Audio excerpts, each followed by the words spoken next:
They said her skin was coarse as bark, her gaze sharp enough to pierce pride itself. Some called her cursed. Others said she carried the gift of life in her hands, and her curse in her blood. She belonged to no one, not truly, though she was bought, named, and kept like a possession. Georgia, 1848, a land heavy with sun and silence, where every breath seemed measured by who owned it. In that world, names held power, and her name was never spoken.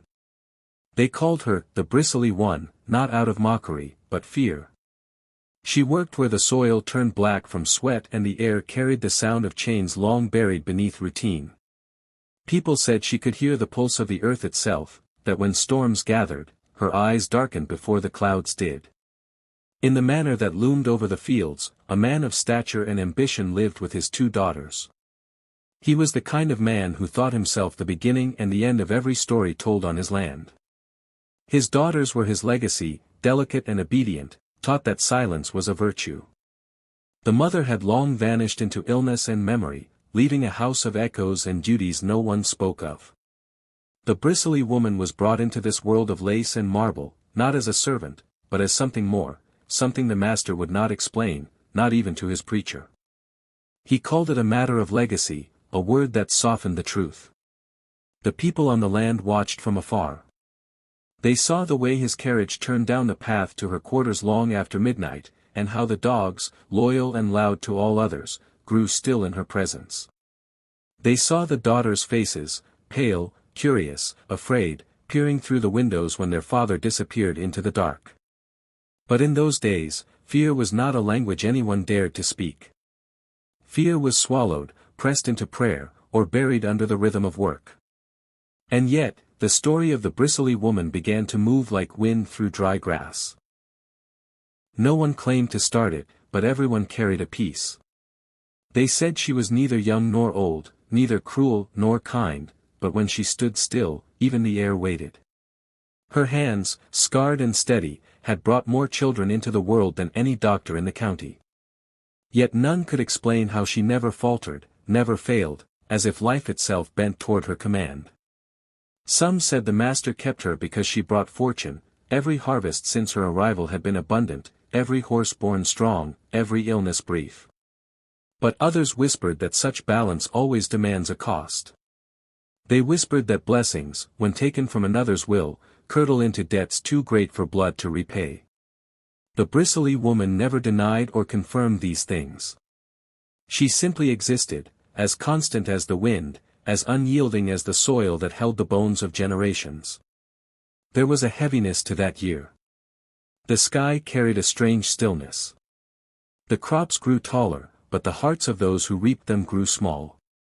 The master's daughters walked like ghosts through the halls, their laughter fading into the cracks of the old house. Some nights, they could be seen standing near the edge of the grove, watching the faint glow from the Bristly woman's cabin. They said she burned herbs no one recognized, that strange patterns appeared in the ashes come morning. And though the preacher tried to bless the land, his words dried in his mouth before they reached her door. Then came the drought.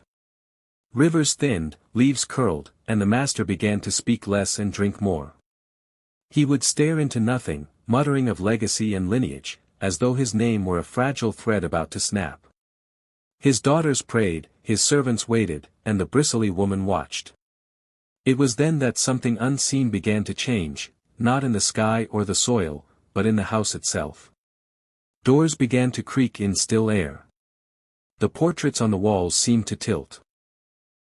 And those who served the family swore they heard whispers between the rooms, voices not belonging to the living. But this is not the story of hauntings or superstition. It is the story of a choice made by a man who believed himself above consequence, and a woman who knew that no man ever truly was. It is the story of a name erased from records, and of a silence so deep it stretched across generations. The story of the Bristly woman, the one who stood at the edge of power, neither breaking nor bending, and of the legacy her presence would shape, long after the last candle in that house burned out. The master was a man carved from pride and possession, the kind who measured his worth not in kindness, but in acres and obedience. His wealth reached far, his influence farther, yet none of it ever filled the hollow that followed him from room to room. He was born into soil that had never known his labor, into a world where his word was law, and law was his favorite weapon. In town, they called him a visionary; on his land, they called him master. But behind every compliment was a silence, the kind that trembles before power. He did not age like other men. He stiffened instead, as though time feared to touch him. His 2 daughters were the ornaments of his empire, raised to speak softly and stand straight, to hold their breath when he entered a room. They dressed in pale fabrics that never stayed clean long in that thick Georgia air, and they learned early that joy was something best hidden. The older one had her mother's eyes, gray and distant; the younger, her father's temper disguised behind nervous hands. They moved through the house like echoes, repeating their father's expectations, never daring to form their own. Their days began in instruction and ended in correction, their smiles carefully measured to please. To them, the Bristly woman was an unspoken rule, always near, never addressed. She moved like shadow between the house and the fields, her presence felt before it was seen. They had grown up with her face in the background, with her silence folding into the rhythm of the estate.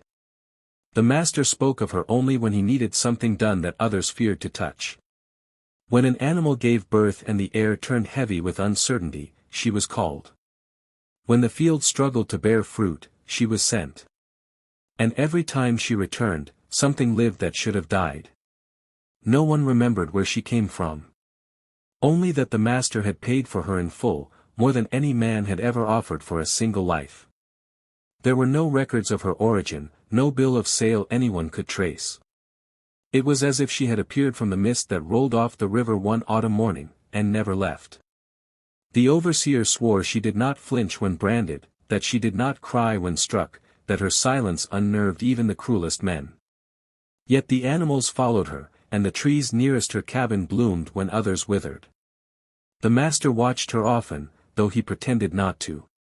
His gaze lingered when she passed, his lips pressing thin as if holding back a thought too dangerous to name. The men who worked for him began to notice, exchanging quiet looks that turned into rumors. They said the master's fortune grew after her arrival, that his land expanded, his debts disappeared, and his name began to carry a weight it never had before. They also said that blessings borrowed from the unnatural have a way of turning. The daughters felt her influence differently. The younger saw her as a strange comfort, the only constant in a house that changed its mood with their father's temper. The older, wary and perceptive, watched her with a mixture of awe and unease. She once asked her father who the woman truly was. He told her never to ask again. The Bristly woman's quarters sat near the birthing shed, a place no one entered without need. Her hands were often stained with soil, her eyes reflecting the kind of knowing that unsettled those who caught her gaze. She seemed untouched by time, her posture unbent, her strength quiet but absolute. The children whispered that she could summon rain or halt its fall, that her humming at dusk could heal the sick or curse the proud. But none ever dared to test it. In her solitude, she tended to living things, animals, roots, and infants alike, as though they answered to her instead of nature. The world around her bent slightly, as if leaning closer to listen. Even the air changed near her door, heavier, sharper, alive. The master's pride deepened into dependence, though he would never admit it aloud. Each season seemed to prove her worth beyond reason. And as her quiet power grew, so too did the unease that stalked the edges of that household, a whisper without sound, a question without answer, carried on the wind that never stopped moving through the magnolia trees. By the time another summer settled over the land, her name had become a murmur that never stopped moving. The field hands spoke of her in the quiet hours before dawn, when the air was still heavy with sleep and truth came easier. They said no child born under her care ever drew a weak breath. That her touch, rough as it was, could pull life back from the edge.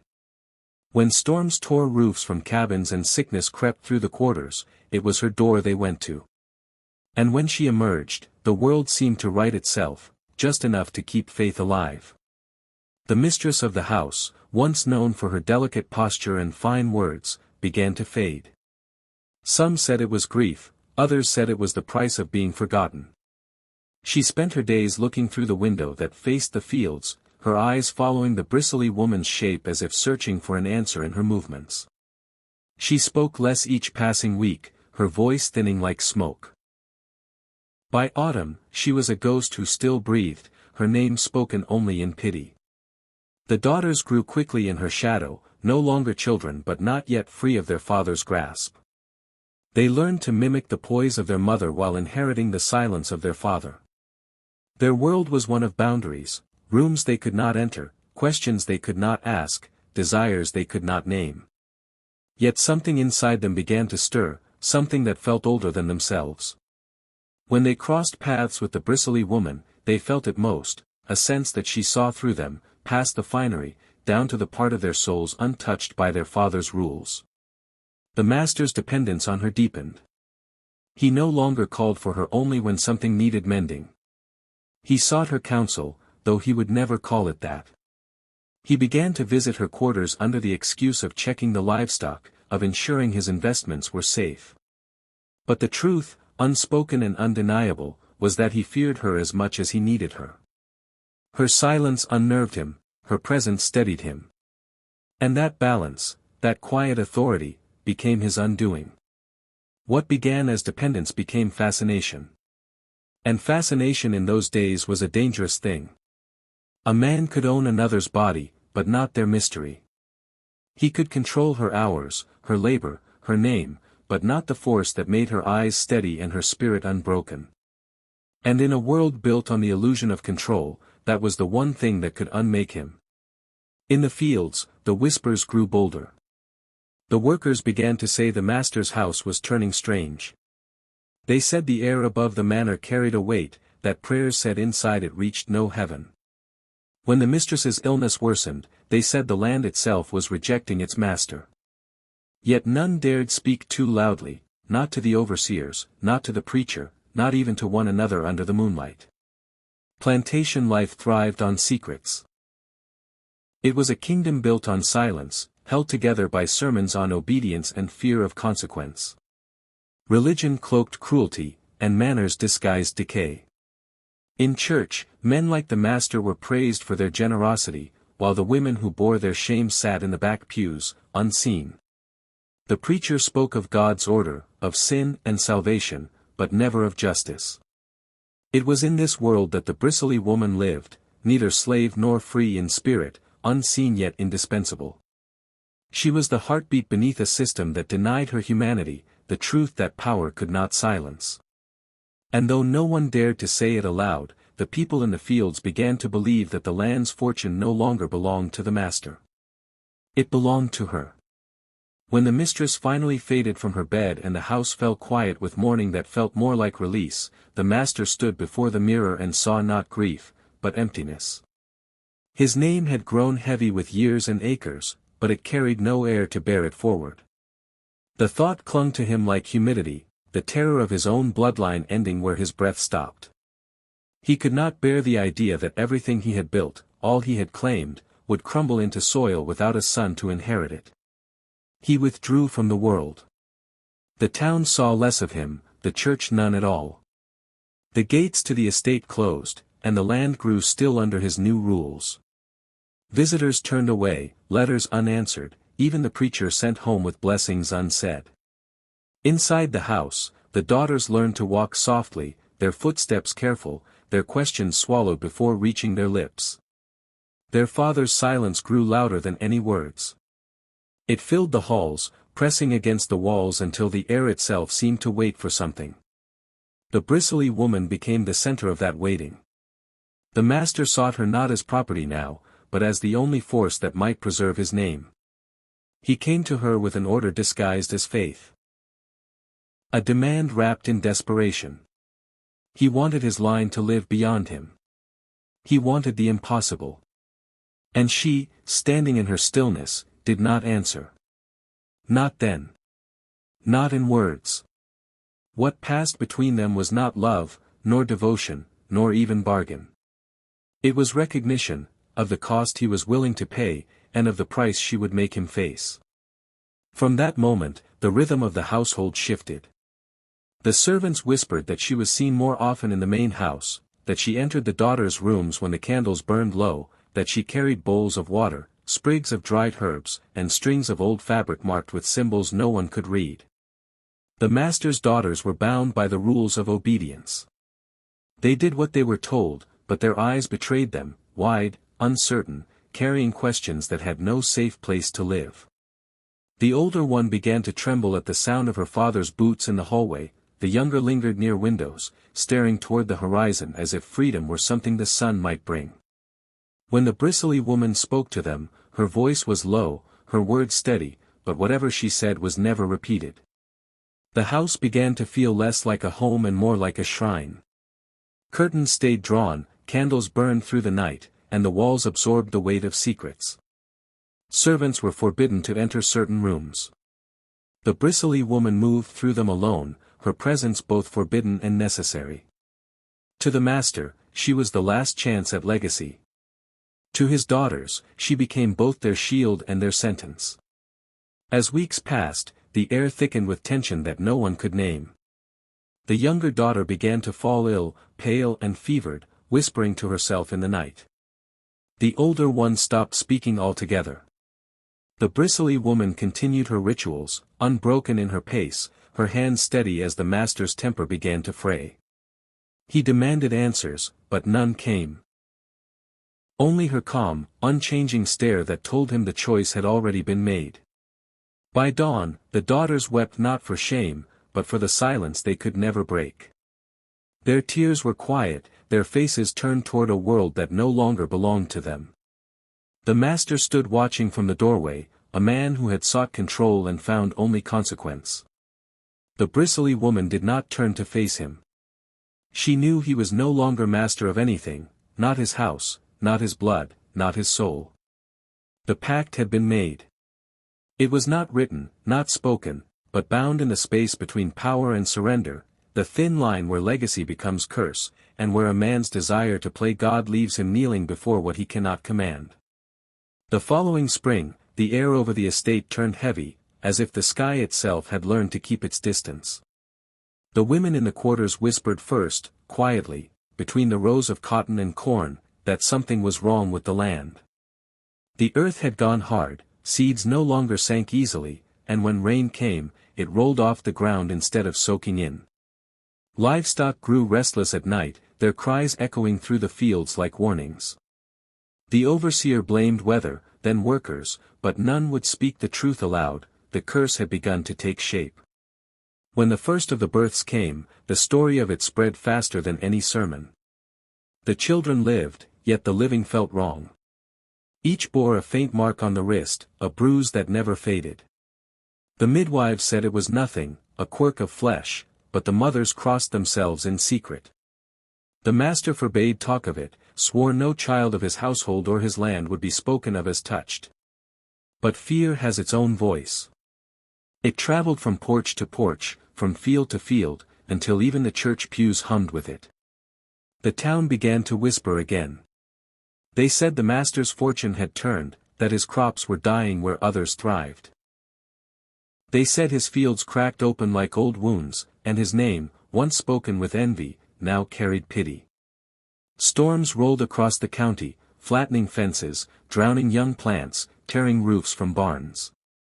Each time, the clouds gathered first above his land. When they passed, the sky cleared everywhere but over his house, where thunder lingered long after the rain had gone. The bristly woman was last seen walking toward the edge of the property one moonless night. No one dared follow. At dawn, her cabin stood open, her bed untouched.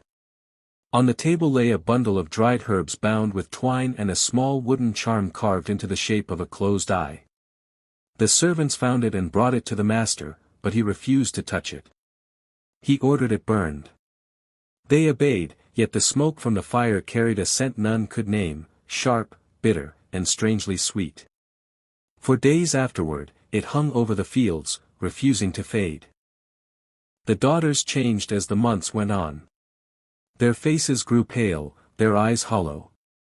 They spoke to no one but each other, their words hushed and trembling. At night, servants heard them pacing, whispering to unseen things. Sometimes they laughed without reason, sometimes they screamed without sound. They began to draw symbols on the walls of their rooms, circles, spirals, and lines that seemed to mimic roots stretching underground. When the master tried to scrub them away, they reappeared the next morning, faint but undeniable. He sent for doctors, then for priests. None could help. The doctors left muttering about nerves and hysteria. The priests left with their faith shaken, refusing to return. And in their absence, the daughters grew thinner, more transparent, until they seemed to belong to the air more than to the world. By then, the townsfolk avoided the road that led to the estate. They said at night the windows glowed faintly, though no light burned inside. They said voices drifted through the fields, soft and overlapping, like songs from another time. The master stopped leaving his house altogether. He wandered its corridors, speaking to his reflection, swearing he heard his own name whispered from the walls. The bristly woman was gone, but her presence had settled into the bones of the place. Every creak of floorboard, every gust of wind through the chimney carried her echo. The family had tried to bury her story, to turn her power into service, but the earth has a memory longer than names, and blood remembers what the tongue forgets. And this family could not forget. Seasons passed, and what was once the grandest house in the county began to crumble. The paint peeled from its walls, the shutters hung loose, and vines crawled up through cracks in the foundation. The fields that had once fed so many turned wild again, swallowing the fences and the paths that led to the quarters. No laughter, no sermons, no music remained. Only wind and the hum of insects reclaiming what had always been theirs. The master aged faster than time would allow, his hair whitening, his eyes dimming, his voice shrinking into murmurs no one could understand. He died in that house, alone, his name spoken by no one. There was no ceremony, no stone, only an unmarked mound of earth near the edge of the property where weeds grew tallest. The daughters vanished from record soon after. Some said they left under cover of night, others claimed they were taken by fever, though no grave ever bore their names. In town, the family's affairs were sold off piece by piece until nothing of them remained but rumor. New owners came and went, but none stayed long. The soil refused to yield, tools broke in their hands. The locals began to avoid that stretch of land entirely, crossing themselves when they passed its borders. They said it wasn't haunted by ghosts, but by memory, something older, something that waited.